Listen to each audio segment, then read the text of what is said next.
Sungguh Engkau Allah yang layak dimuliakan, Allah yang kami kenal di dalam satu nama yang ajaib, yaitu nama Tuhan Yesus Kristus yang telah mati bagi setiap kami, menebus segala dosa-dosa kami, sehingga kami disucikan, kami dilayakkan ya Tuhan. Hari ini kami boleh ada di hadapan Tuhan, bukan karena kekuatan kami, bukan karena kebenaran kami, tetapi semua karena anugerah Tuhan yang luar biasa. Terima kasih atas segala berkat Tuhan. Kami berdoa saat ini ya Tuhan, biarlah kiranya Tuhan yang memberitakan firman itu bagi kami, karena kami percaya bahwa Tuhan ada di tengah-tengah kami. Dan kalau Tuhan ada di tengah-tengah kami, maka pemulihan demi pemulihan pasti terjadi. Amin. Mujizat pasti terjadi. Amin. Bahkan Tuhan imannya semakin kuat akan terjadi. Terima kasih Tuhan. Ini doa kami, dan berkati kami semua, lindungi kami semua. Biarlah kiranya Tuhan kami semua sama-sama diberkati. Amin. Di dalam nama Yesus kami berdoa dan mengucap syukur. Kita yang percaya sama-sama katakan Amin. haleluya. Puji nama Tuhan. Saudara silakan duduk. Ya, haleluya. Shalom. Shalom. Sekali lagi shalom. Shalom. Saudara semua bersuka cita Amin. ya, semua sehat. Sehat. Haleluya. Ya, semua sukacita. Nah, Bapak Ibu Saudaraku yang terkasih dalam nama Tuhan, kita juga bersuka cita. Saya percaya bahwa sukacita kita tidak terhalang oleh situasi dan kondisi. Ya, situasi kita tidak tergantung dengan keadaan kita, tapi sukacita yang sebenarnya adalah sukacita yang timbul oleh karena pengenalan akan Tuhan. Amin. Karena kita mengenal Tuhan kita, maka kita bersukacita. Oleh karena kita datang hari ini kepada Tuhan, kita bersukacita. Kenapa? Karena saya tahu siapa yang saya sembah. Bapak Ibu Saudara, puji Tuhan. Kalau sampai saat ini, ya kita kalau nanti Saudara boleh lihat di sebelah, ya Saudara, sudah ada 5 tiang dan kemudian sebenarnya kalau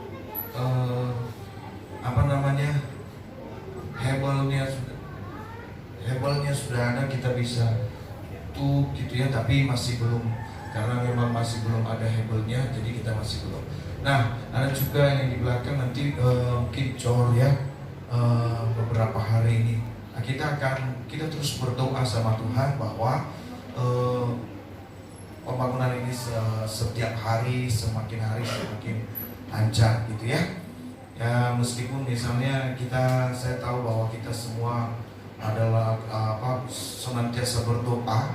Oleh sebab itu saudara, lebih kita kencangkan doa kita ya. Kita berdoa supaya kasih dan berkat Tuhan mengalir. Ada orang-orang yang mungkin sudah ngomong ke kita tapi masih belum tergerak gitu ya. Kita berdoa. Nah, kita percaya bahwa Tuhan akan menyediakan segala sesuatu. Dan kalaupun misalnya nanti mungkin tapi kita tidak berdoa untuk berhenti. Kita berdoa supaya terus menerus. Ya, kemarin sampai panitia berkata bahwa nanti kalau misalnya hal seperti itu, kalau untuk nembok ya kita bisa lakukan sendiri kan gitu ya. Kita cuman ini ada anak muda, nggak tahu anak muda bisa nembok atau enggak gitu ya, tapi minimal kita ngaduk semen bisa kan gitu ya. Jadi saudara, biarkan mereka kerjakan yang lain ya gitu ya. Nanti kita bisa nembokin gitu ya. Jadi kalau ada behelnya, hebelnya, mana sih, apa sih yang benar? Hebel apa behel? Hebel ya. Behel itu mah behel gigi ya. Nah, ya. Pokoknya seperti itulah.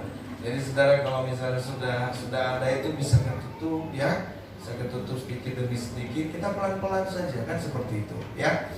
Nah, oleh sebab itu saya juga informasikan kemarin bahwa dengan keuangan pembangunan yang ada ya, menginformasikan tinggal seminggu. Kemarin 3 minggu yang lalu bilang tinggal seminggu lagi, tapi puji Tuhan ya, hari Sabtunya ada lagi kan gitu. Berarti maju lagi 1 minggu lagi, seminggu lagi. Wow, terus kemudian ada lagi seminggu lagi. Nah, kita berdoa ya, kerjanya seminggu terus ya sampai selesai. Amin. Amin. Amin. Amin. Puji nama Tuhan. Nah, saudara, oleh sebab itu berdoalah ya, berdoa, saudara. Hal yang kita butuhkan sekarang ini adalah pasir dan skrip yang batu skripnya, karena mungkin untuk cowok juga.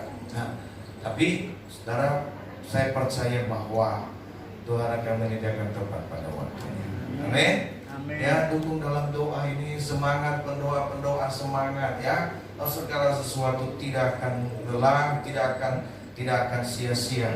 Ya, tidak hanya pendoa ya, semua kita yang melayani Tuhan, ya, semua kita sidang jemaat Tuhan, ya. Kita bangga, kita bersuka cita kalau gereja kita baik, saudara yang terkasih. Oke, puji nama Tuhan. Mungkin itu saja yang saya sampaikan bagi kita.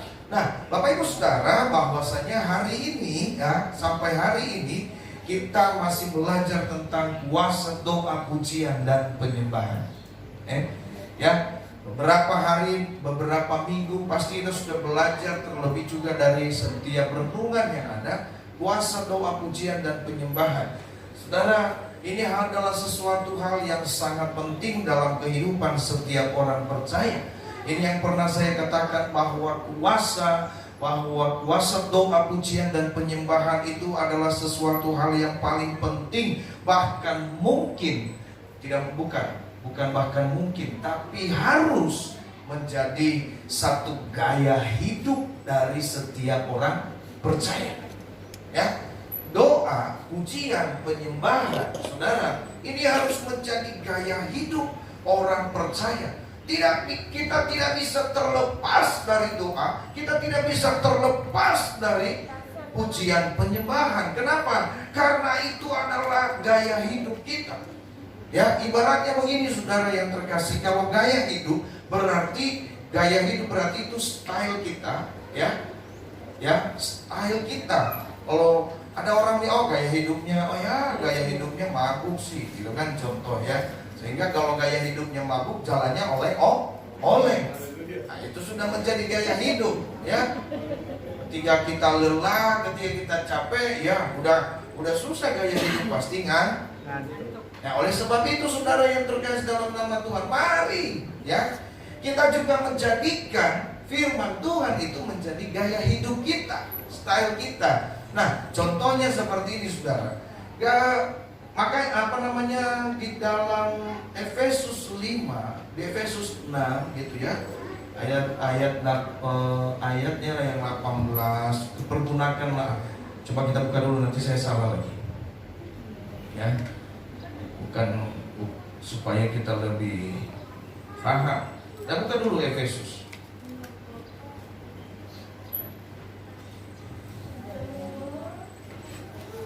Sudah dapat? Nah, Efesus pasal 6 ayatnya yang ke-10. Ya. Ya. Jadi saudara yang terkasih dalam nama Tuhan, ya ini hanya saya supaya kita jangan salah aja. Nah, kita kembali fokus. Saudaraku yang terkasih di dalam Efesus 6 ayat 10. Ini kenapa Efesus 5 ini? Ya. Efesus 6 ayat 10. Saudara yang terkasih, itu hanya menjelaskan bagi kita, ya, di dalam kekuatan kuasanya kita harus kuat. Kenapa?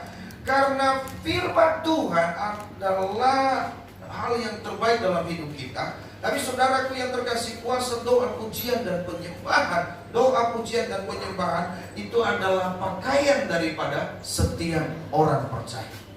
Ini yang harus menjadi kekuatan kita, ya. Makanya firman Tuhan di dalam Efesus 6 dikatakan bahwa pakailah seluruh perlengkapan senjata Allah. Apa itu yang menjadi senjata itu? Saudara, doa itu akan menjadi senjata kita, pujian itu akan menjadi senjata kita, penyembahan itu akan menjadi alat untuk membentengi kehidupan kita dari segala serangan hal apapun. Oleh sebab itu di dalam Efesus itu dikatakan, kenakanlah seluruh perlengkapan senjata Allah. Jadi saudaraku yang terkasih dalam nama Tuhan, ini harus menjadi gaya hidup kita. Pertama-tama supaya kita tidak merasakan atau tidak mendapatkan malu. Ya, kenapa saudara yang terkasih? Begini, ketika doa pujian penyembahan menjadi gaya hidup kita atau style kita, saudara, artinya begini. Ibaratnya itu merupakan satu pakaian bagi kita. Ya, kalau firman Tuhan, kalau doa itu kita tidak pakai dalam hidup kita, bagaimana kita? Ya, coba kalau misalnya saudara nggak pakai baju, maaf ya, saudara lalu kemudian pergi di jalan, malu tidak? Ibarat seperti itu, ketika kita tidak pakai doa, kita tidak penting, kita tidak ada doa, kita tidak ada pujian, kita tidak ada penyembahan. Saudara, yang kita alami adalah rasa malu. Malu sebagai orang percaya, orang Kristen nggak pernah berdoa, malu nggak? Malu, saudara. Ibaratnya kita adalah manusia, udah beli, udah ada baju, udah nggak mau pakai baju, malu atau? Ya. Nah, oleh sebab itu, saudara yang terkasih dalam nama Tuhan, hidup kita, doa, pujian dan penyembahan harus menjadi sesuatu yang melekat dalam hidup kita. Kita bawa dia di dalam hidup kita. Tidak boleh terlepas hari lepas hari, jam demi jam. Ya, bahkan jangan sedetik pun itu lepas dari kehidupan kita. Ya, oleh sebab itu saudara, mari, karena karena pujian tadi mengatakan itu luar biasa. Ya, ku tahu hidupku adalah penyembahan. Wow, ini luar biasa sekali. Hidup kita ini adalah penyembahan kepada Tuhan.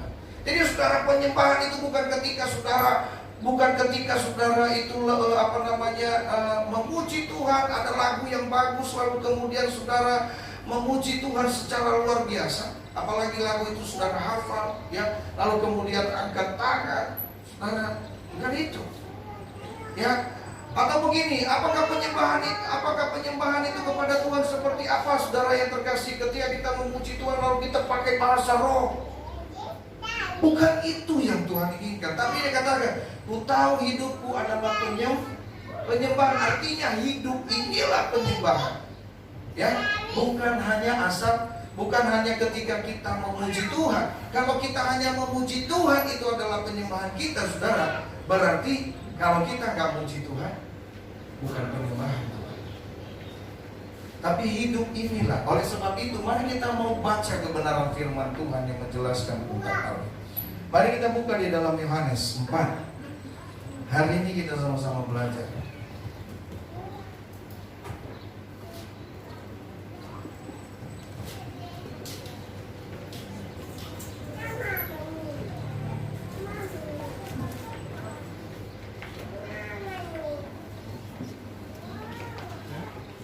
Sudah dapat? Yohanes pasal 4 ayatnya yang ke-22. Kita mulai dari sana saja. Kalau sudah dapat, kita baca bersama-sama. Ya, ayatnya yang ke-22 sudah? Oh, dari ayat yang 21 saja? Sudah? Oke, kita baca dari ayat 21. Ya, kita baca secara bergantian sampai dengan ayatnya yang ke-20. Nah, ke-25 ya. Baik, kita baca, saya baca, kita bergantian ya.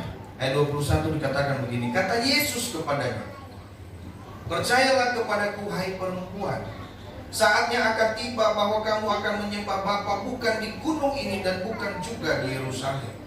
Kami menyembah apa yang tidak kami kenal, kami menyembah apa yang kami kenal, sebab keselamatan datang dari bangsa Yahudi. Tetapi saatnya akan datang dan sudah tiba sekarang bahwa penyembah-penyembah benar akan menyembah Bapa dalam roh dan kebenaran. Sebab Bapa menghendaki penyembah-penyembah demikian? Siapa menyembah Dia harus menyembahnya dalam roh dan kebenaran. Jawab perempuan itu kepadanya, aku tahu bahwa Mesias akan datang. Ya, ayatnya yang ke-25. Aku tahu bahwa Mesias akan datang yang disebut juga Kristus. Apabila ia datang, ia akan memberitakan segala sesuatu kepada kami. Amin. Amin. Nah, saudara yang terkasih, dikatakan di sini adalah kata Yesus kepadanya, percayalah kepadaku hai perempuan, saatnya akan tiba bahwa kamu akan menyembah Bapa bukan di gunung ini dan bukan juga di Yerusalem. Kamu menyembah apa yang tidak kamu kenal, kami menyembah apa yang kami kenal, sebab keselamatan datang dari bangsa Yahudi. Tetapi saatnya akan datang dan sudah tiba bahwa penyembah-penyembah benar akan menyembah Bapa dalam roh dan kebenaran, sebab Bapa menghendaki penyembah-penyembah demikian. Nah, saudaraku yang terkasih dalam nama Tuhan, ini adalah satu kalimat yang luar biasa, satu kebenaran firman Tuhan yang sangat luar biasa yang Tuhan jelaskan kepada seorang perempuan yang pada waktu itu bertemu dengan Tuhan di sebuah tepi sumur, ya. Nah, saudara, perempuan ini akhirnya nantinya bertobat, ya, karena perempuan ini punya 5 suami dan gak tahu siapa yang sedang bersama dengan dia, juga bingung itu suami atau bukan, ya. Tapi saudara yang terkasih, begitu berdosanya wanita ini, tetapi Tuhan menyelamatkan sehingga akhirnya nanti wanita ini, perempuan ini, saudara, balik ke rumahnya, tidak lagi balik, tetapi dia sampaikan kepada seluruh kampung Dekapolis pada waktu itu, sehingga semuanya, ya, satu kota itu, satu kota waktu itu, ya, katanya di situ, ya, satu desa atau satu kampung istilahnya di kampung kita, saudara yang terkasih, mereka bertobat. Karena apa? Karena wanita ini. Nah, oleh sebab itu, saudara yang terkasih, ini adalah satu kebenaran firman Tuhan yang luar biasa. Nah, di sini Tuhan menjelaskan apa yang menjadi keinginan, apa yang dikehendaki oleh Tuhan bagi setiap orang yang percaya. Ya, kalau pertama dikatakan tadi, saudaraku yang terkasih, bahwa kata Yesus kepadanya. Saudara, kita bisa bersimpulkan begini, doa pujian penyembahan hanya bisa dilakukan oleh orang yang percaya. Kenapa? Saudara, karena demikian dia berkata begini. Kata Yesus kepadanya, percayalah kepadaku hai perempuan, saatnya akan tiba dan sudah tiba. Ya. Nah, saudara yang terkasih, artinya apa? Hanya orang yang percaya kepada Tuhan, itulah yang bisa menyembah Tuhan. Ya, tidak mungkin orang yang percaya tidak mungkin orang yang menyangkal Yesus dan tidak percaya kepada Yesus mampu untuk menyembah Tuhan. Tidak. Tapi hanya orang-orang yang percaya. Nah, kalau saudaraku yang terkasih, seperti yang saya jelaskan tadi, kalau kita memang benar-benar percaya kepada Tuhan, maka seharusnya kita bisa menyembah Tuhan. Hidup sebagai penyembah Tuhan. Ya, itu hal yang pertama dari firman Tuhan yang kita baca. Ya, hanya orang yang percaya kepada Tuhan, itulah orang yang bisa menyembah Tuhan. Jadi saudara yang terkasih dalam nama Tuhan, kalau ada orang percaya, ngaku orang percaya tapi tidak pernah berdoa memuji menyembah Tuhan, dia nongkrong saja di dalam kamar atau nongkrong di rumah saja, maaf saudara yang terkasih, ini menjadi satu pertanyaan juga buat kita. Apakah ia benar orang percaya atau tidak? Atau cuma KTP doang? Kan seperti itu. Ada banyak orang yang KTP kan gitu. Kenapa? Saudara yang terkasih, KTP-nya Kristen, ya, karena dari kecil, dari lahir orang tuanya sudah jadi Kristen. Ya, apakah dia perlu terima Yesus? Perlu, saudara yang terkasih. Bukan berarti kalau dia lahirnya sebagai Kristen lalu kemudian apakah dia sudah mengerti? Maka itu dalam perjalanan kehidupan kita, ya, kita harus mengenal Tuhan. Nah, orang yang mampu, orang yang mengenal Tuhan, orang yang percaya kepada Tuhan, itulah orang-orang yang mampu untuk menyembah. Jadi saudara, doa pujian penyembahan ini akan terjadi pertama sekali kalau kita itu percaya. Ya, itu saatnya firman Tuhan itu itulah firman Tuhan berkata. Ya, percayakah? Percayalah. Ya. Percayalah. Bukan satu pertanyaan yang Tuhan sampaikan kepada perempuan, tapi satu perintah. Kalau dia pertanyaan begini, percayakah hai perempuan? Tapi dia di sini berkata, percayalah. Ya kan? Percaya. Jadi saudaraku yang terkasih, tidak mungkin orang yang tidak percaya bisa menyembah Tuhan. Sekali lagi saya katakan. Jadi kalau saudara kita ini semua adalah orang yang percaya kepada Tuhan dengan baik, kita harus menjadikan penyembahan itu menjadi gaya hidup kita. Amin. Oke. Yang kedua, saudara kita yang lihat, ya. Tetapi saatnya akan datang dan sudah datang bahwa penyembah-penyembah benar akan menyembah Bapa dalam roh dan kebenaran, sebab Bapa menghendaki penyembah-penyembah yang demikian. Nah saudara yang terkasih, satu kalimat ini yang perlu kita cermati. Artinya seperti yang saya katakan tadi, doa pujian penyembahan akan memiliki satu kuasa apabila hidup kita menjadi penyembah. Bukan penyembahan kita, tetapi kitanya yang harus menjadi penyembah. Bapak Ibu Saudara yang terkasih dalam nama Tuhan, dikatakan bahwa Allah menghendaki penyembah. Berarti yang Tuhan kehendaki bukanlah pujiannya, bukanlah suaranya yang merdu, bukan suaranya yang melengking, tetapi kehidupan kita, itulah yang Tuhan inginkan.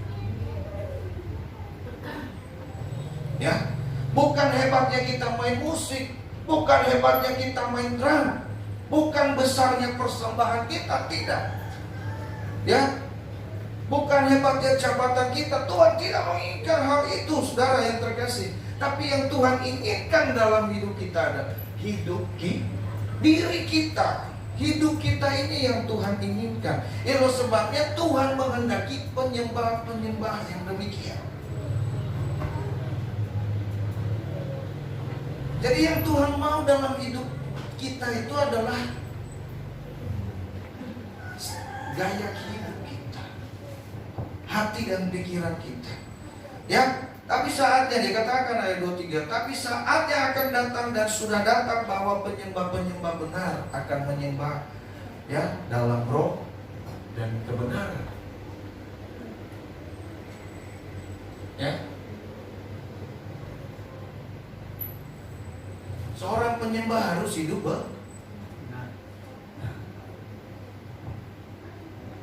ya, penyembah. Bapak Ibu Saudaraku yang terkasih, dikatakan penyembah-penyembah yang benar. Lihat, penyembah-penyembah yang benar. Bukan penyembah-penyembah yang suaranya bagus, bukan penyembah-penyembah yang suaranya suaranya hancur, enggak juga. Ya kan gitu. Ya. Kadang-kadang bingung juga, hancur pecah gitu ya. Kalau di stand up komedi itu biasanya hancur pecah itu hebat banget tuh orang kan. Ya kan? Tapi kalau di pujian kan hancur pecah ya acak-acakan tuh lagu katanya.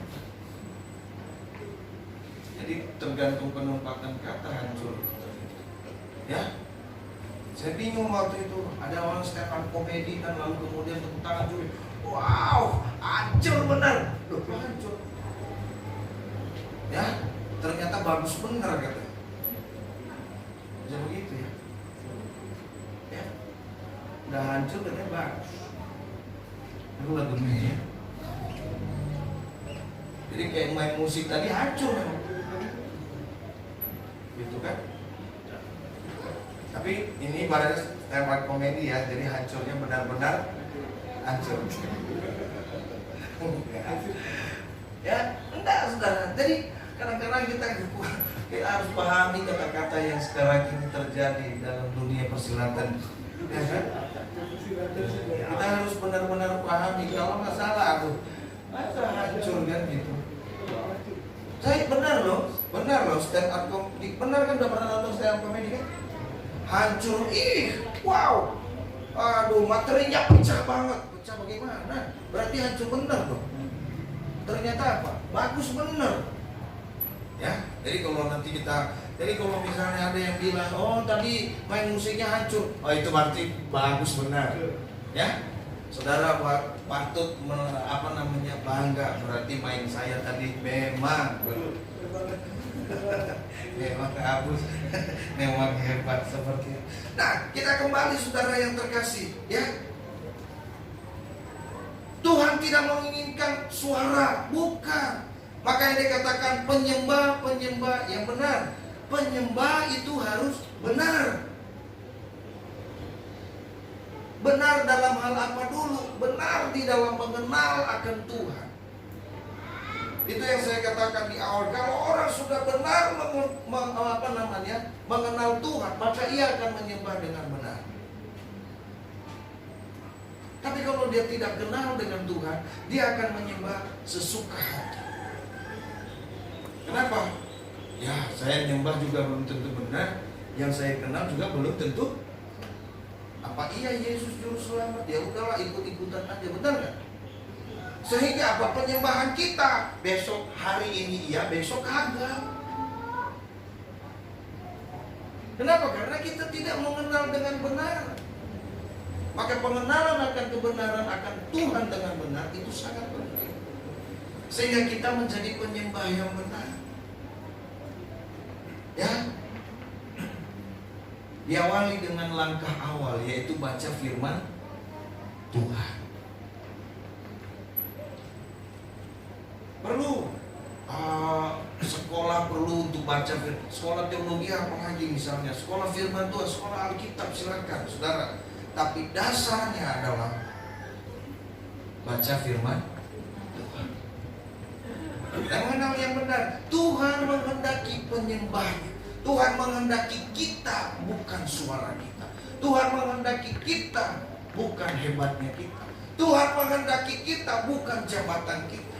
Tuhan menghendaki kita, bukan uang kita. Tapi Tuhan menghendaki pribadi yang menyembah. Itulah sebabnya dikatakan bahwa sebab Bapa menghendaki penyembah yang demikian. Jadi kita harus bisa merubah hidup kita, saudara, supaya hidup kita benar-benar menjadi penyembah yang diinginkan oleh Tuhan. Ya. Nah, kalau hidup kita, bagaimana kita bisa menyembah sementara kita lagi sibuk? Ya. Lagi sibuk apa? Menggosip, contohnya. Nggak mungkin kita menyembah Tuhan kalau kita lagi sibuk untuk gosip. Menyembah. Ya.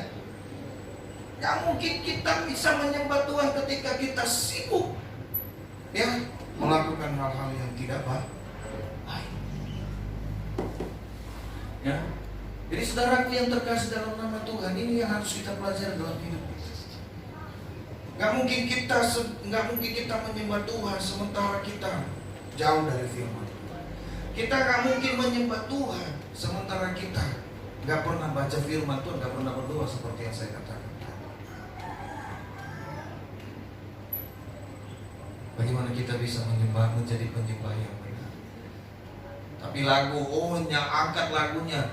Ku tahu hidupku, ada sertai hidupku menggenapi firman-Mu. Wow.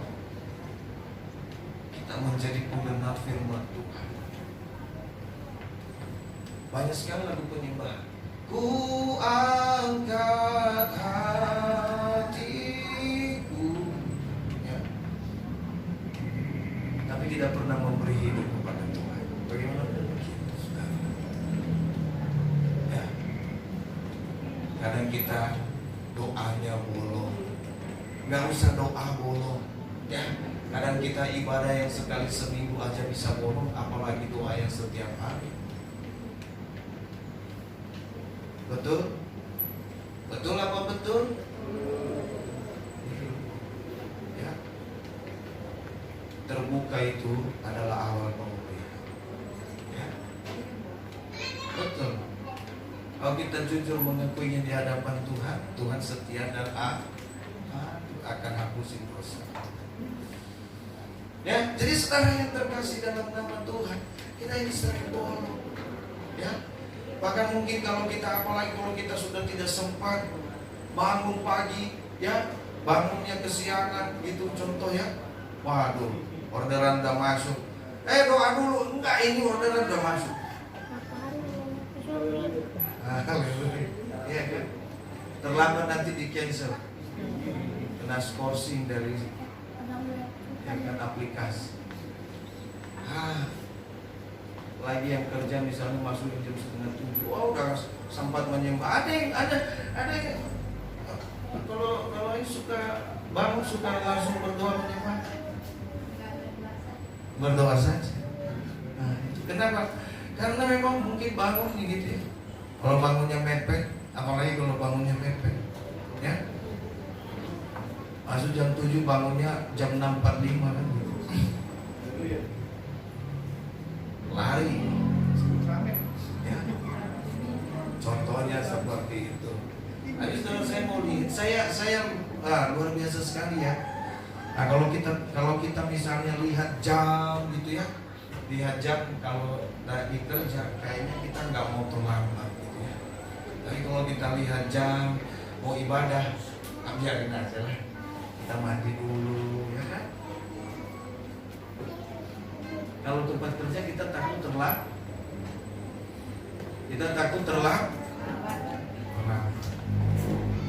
Tapi kalau ke rumah Tuhan, kata istri saya,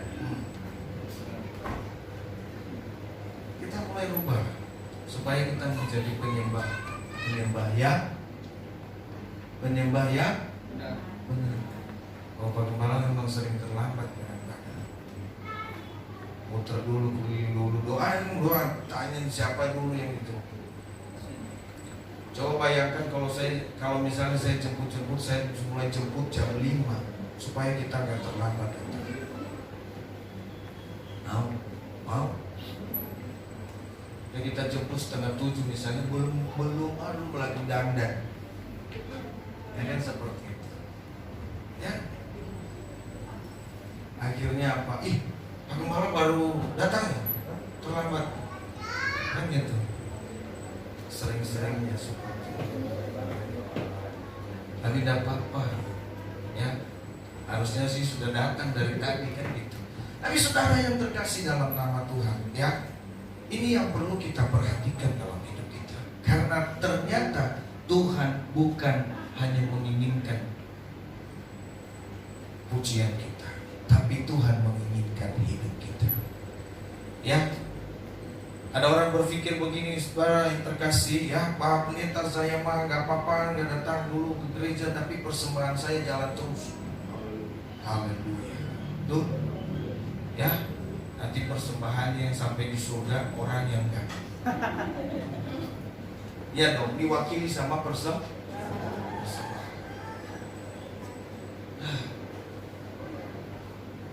Ada banyak orang kadang-kadang terhalang datang ke gereja. Kenapa enggak ke gereja, enggak punya persembahan, Pak? Saudaraku yang terkasih, kalau itu pikiran kita yang pertama, saudara, itu saya katakan hanya alasan. Karena Tuhan tidak lihat itu, ya, hanya alasan. Bilang aja malas udah, kan seperti itu. Nggak punya persembahan, malu nggak punya persembahan kan gitu. Supaya apa? Oh ya udah kalau nggak apa-apa. Enggak, saya nggak pernah bilang. Oh kalau kamu nggak punya persembahan, Tuhan juga nggak pernah bilang kalau kamu nggak punya persembahan kau sudah datang ibadah. Enggak, justru itu yang Tuhan inginkan. Adalah hadirnya diri kita di hadapan Tuhan. Amin. Ya. Yang ketiga terakhir, saudara yang terkasih, Allah itu roh dan barang siapa menyembah Dia harus menyembah dalam roh dan kebenaran. Bapak Ibu Saudara yang terkasih dalam nama Tuhan, ini bukan berbicara bagaimana kita menjadi orang yang lalu kemudian karena kita Tuhanan dalam roh lalu kemudian kita harus bisa berbahasa roh. Tidak. Dan saudaraku yang terkasih dalam nama Tuhan, intinya begini, ketika kita menyembah Tuhan, kita harus fokus kepada Tuhan. Ya, penyembahan itu adalah roh kita menyatu dengan Tuhan. Dengan kita fokus kepada Tuhan, maka itulah roh kita sedang bersekutu kepada Tuhan. Ya. Kecuali kalau Tuhan memang kasih kita karunia untuk berbahasa roh, silakan. Ya, kemarin saya dengar ada satu di dalam satu persekutuan, lalu kemudian kami memuji, kami menyembah Tuhan. Bahasa roh ini bahasa baru kayaknya saya baru dengar.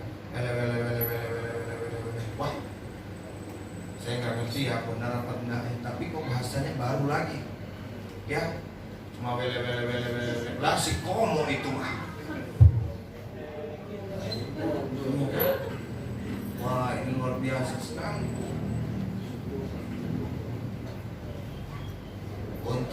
Untung dia nggak bilang ladalah, ya kan? Demi kesejahteraan bersama.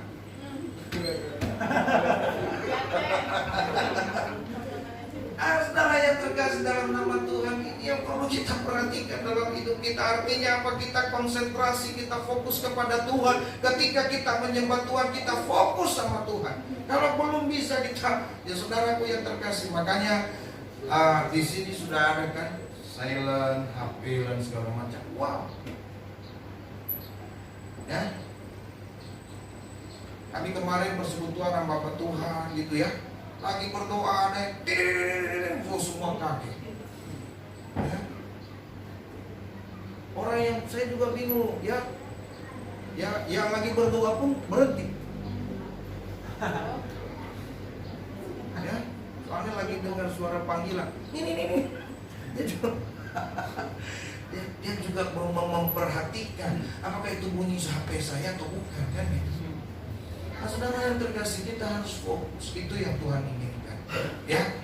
Ketika kita fokus, ketika kita terfokus, konsentrasi, di sanalah roh kita menyatu dengan Tuhan. Roh kita menyembah. Ya. Kalau Tuhan kita kasih karunia bahasa roh, silakan. Ya, tapi saudaraku yang terkasih, Allah itu roh dan barang siapa menyembah dia harus menyembah dalam roh dan kebenaran. Artinya jangan salah berpikir nanti bahwa Tuhan ternyata kita harus punya bahasa roh baru kita bisa menyembah Tuhan. Tidak, saudara. Tapi ketika kita konsentrasi, ketika kita menyembah dengan sungguh-sungguh kita fokus kepada Tuhan, maka di saat itulah roh kita sedang menyembah Tuhan. Ada amin? Jadi saudara yang terkasih, doa, pujian, penyembahan akan berkuasa dalam hidup kita apabila yang pertama kita mengenal Tuhan dengan benar. Ya, artinya kita percaya. Maka dikatakan tadi percayalah, sebab hanya orang yang percaya itu yang bisa menyembah Tuhan. Yang kedua, saudaraku yang terkasih dalam nama Tuhan, kuasa doa, pujian dan penyembahan akan terjadi dalam hidup kita, saudara, apabila ya kita memiliki hidup yang benar. Karena Tuhan menginginkan penyembah. Ya, ibaratnya Tuhan menginginkan kita bukan persembahan. Tuhan menginginkan kitanya, hidup kita yang kita persembahkan, bukan hanya suara kita. Amin. Ya, kalau makanya Tuhan bilang kalau masalah memuji menyembah Tuhan, masalah suara itu nomor kesekian. Ya, makanya saudara yang terkasih, mau suaranya flash, mau suaranya false, mau suaranya tenor, mau suaranya nyaring, mau suaranya merdu, saudara yang terkasih, ya itu tidak penting kata Tuhan. Yang penting adalah hidupmu. Amin. Jadi jangan minder, saudara. Ya, kalau ada misalnya di sini yang di antara kita ada nada-nada suara kunci H, kunci Z, ya nggak apa-apa. Ya, karena biasanya kunci itu kan cuma sampai G. Ya, oh Pak, dia kuncinya beda. Apa kunci M? Wow. Ya, ini luar biasa sebenarnya. Ya, jadi apa? Kenapa bisa seperti itu? Gak tahu, pemain musik cari kunci suaranya nggak ketemu. Oh berarti waktu dia nyanyi itu ya dia lupa bawa kunci. Nah, jadi pusing yang main musik. Kunci mana tadi? Tahu di rumah bawa kolong. Nah, gitu. Jadi saudaraku yang terkasih dalam nama Tuhan, ya itu yang ketiga terakhir apa tadi? Fokus. Ya, fokus, kita konsentrasi sama Tuhan. Ya. Baru itu namanya kuasa doa, pujian dan penyembahan akan terjadi. Haleluya. Mari saudaraku yang terkasih, kita mau datang di hadapan Tuhan. Kita tundukkan kepala biar firman